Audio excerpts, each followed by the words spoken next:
Hello everyone, my name is Ayan Gupta and I recently secured All India Rank 21 in the AILET examination, which is the entrance test for National Law University Delhi. I scored around 76.5 or 76.25 marks and I gave the exam along with my class 12 boards from Amity International School, Gurgaon, and I secured a 96.6% in my class 12. Right? One of the main questions that I've been asked most recently, why did I choose law, or rather how did I come to the decision of choosing law? The major reason I chose law as a career for myself, or as a starting point of my career for myself, is the fact that from the very beginnings, since the subject of social sciences were introduced to us in 6th or 7th standard, I was quite interested in the subject as a whole, and especially in political science, or civics as it was then called, right? So all of this interest culminated in me participating both in debates and in different events, and this led me to a clear path as to where my options lie. Amongst these options, after talking to a few people who have been studying at law schools, and after talking to a few people who are either lawyers themselves or in the legal industry by one way or another, I decided to choose law. I would suggest to everyone who's considering law as a career path to research very carefully before venturing into your preparation process for the examination. Otherwise, there is a very good chance that you might lose motivation while you're preparing for it, and that is something that can be disastrous for you, right? So please research very well, and if you then feel that this law as a career is a fit for you, you should go ahead with it. Now, I took coaching from Aptitude Gurgaon, and I took the 2-year course. That is, I took coaching both for my 11th and 12th standard.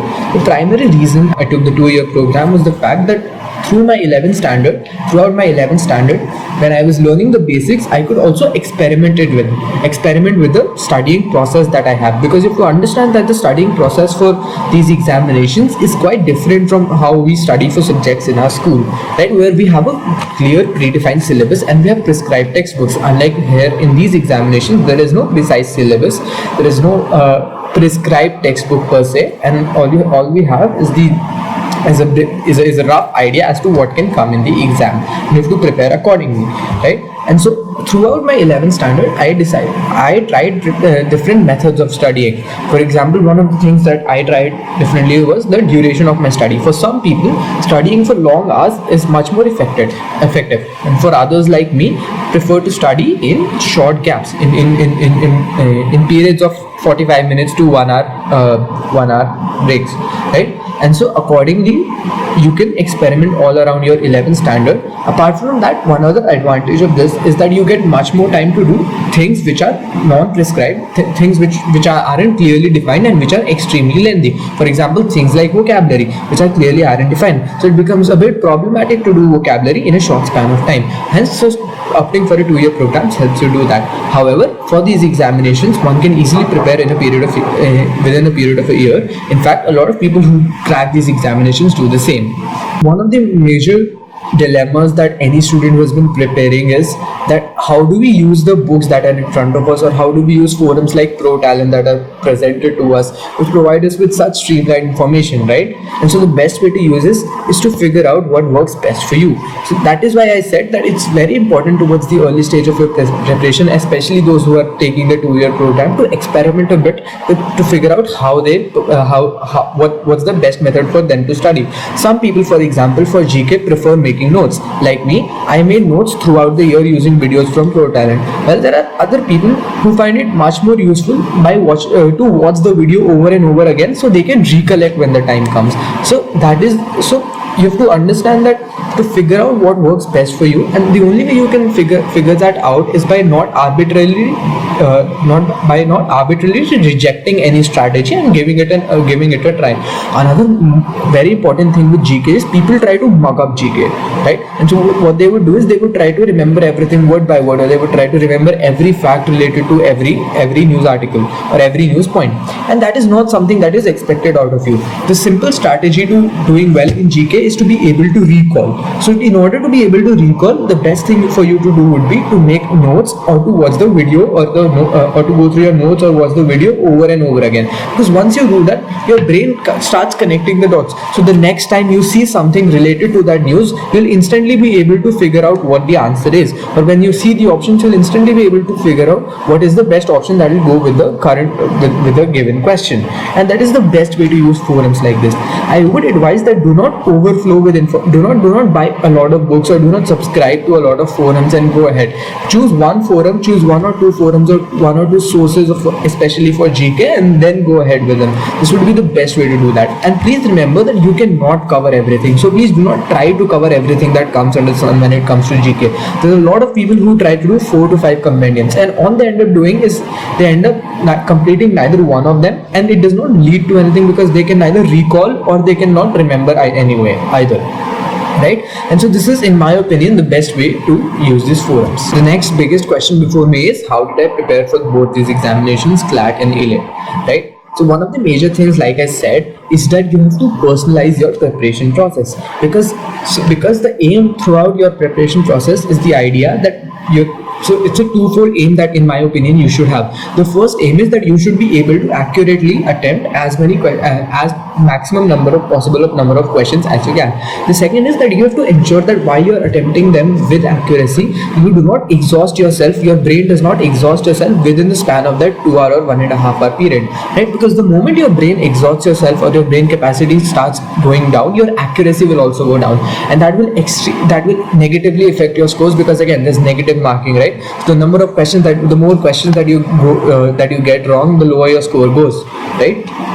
That is really bad, right? So twofold aim: one, attempt maximum number of questions with maximum accuracy, at least maintain your optimum brain power throughout the 2 hours or 1.5 hours, depending on which exam you're giving, right? And how does all of this happen? This happens through two things: constant practice and strategizing. So how do we strategize? We strategize using mocks. So the best way to strategize would be to attempt different mocks in different methods, right? One can through different attempt patterns. Sometimes you can start with general knowledge, sometimes you can start with English. Some people even prefer to start with logical reasoning, though I would not advise that, considering logical reasoning is a lengthy section and it may take up a chunk of your time towards the very start for very few questions. However, whatever works best for you is the best way to go forward with these examinations. Hence, the first tip that I would give anyone who's trying to prepare for this exam is that you need to go ahead with personalizing your preparation. Second, initiatives, or rather forums like ProTalent, help me a lot with respect to GK and vocabulary, right? So ProTalent's GK videos, for example, were quite detailed, and nowadays, if you notice, there has been a shift in trend where earlier they used to ask exams like CLAT and AILET, and especially AILET used to ask one-liner in GK. Now they ask to go into much more details, right? And it's really important, therefore, that when we're doing GK, we do it with the right approach and with the right mindset and with the right information, because once you start going into details, there can be an overflow of information. Hence, forums like ProTalent, which streamlined information and provided you with only what was necessary, were extremely helpful for me throughout the process. Apart from that, ProTalent's All India tests, All India Open mock tests were also a good way for me to benchmark myself against a lot of other students all over India, and to see where I'm performing well and where I'm lagging, right? And that is extremely important throughout your preparation process, because if one does not realize where he stands in comparison to others, there's no way that the person can work on whatever his strengths and weaknesses are. The third tip I would give to people is that when you're towards the end of your preparation, or rather when you're done with the middle phase of your preparation, that is around December and January, December of the year before you're giving exams, figure out what your strengths and weaknesses are. Once you're clear where your strengths and weaknesses, then your objective should be to maximize, to turn your weaknesses into your strengths, and to constantly revise your already pre-existing strengths, so you do not forget them, or rather so that they don't turn into weaknesses, right? Because again, like I said, you cannot lose out on accuracy. Accuracy, along with the right number of attempts, is the most important thing in these exams. The fourth tip that I would give to everyone is to strategize properly. A lot of people who give these exams, what they focus on is completing the syllabus. the so-called syllabus. So what they try to do is they try to finish every kind of questions, or they try to question, or they try to finish every topic that comes before them. However, that is not always advisable, right? For one simple reason, that the more you do, you will be overflowed with information, and then you don't know what, and when you're presented with the paper, you never thought out you never thought how you would go about attempting it, or which question require time. You might be able to attempt a certain puzzle, or you might be able to attempt a certain difficult puzzle with 100% accuracy, but if it takes a lot of your time, let's say if it takes a chunk of 10 minutes from your total time of 2 hours or 1.5 hours depending on the paper, then it's not worth it, right? So the most important thing that you have to do is to strategize. Again, how you strategize is both by practicing and giving a adequate number of mocks with different attempt strategies and with different attempt rates, right? In some mocks, when you feel that a certain mock is extremely difficult, it is much better to keep your accuracy up and to go with the right amount of to not over attempt a paper. This is a very important thing that people forget. In order to they keep on worrying about their attempts, right? And they end up over attempting the paper, because when a person sees that they've not attempted enough questions, they'll start to attempt every question that comes before them, and if they're not able to solve them, they'll take a risk. And taking too many risks in an exam, in a competitive exam like this, where there is negative marking, can be extremely harmful. So I would not recommend that. From both my personal experience and from those of others around me, I can understand that these preparation periods over time can lead to lack of motivation, and sometimes you feel lethargic, and there will be times when you feel like we don't want to study. It's not worth it. But please remember that this happens with everyone, even with the best of the people who are preparing, even whoever gets All India Rank 1, all of the people face the same issue.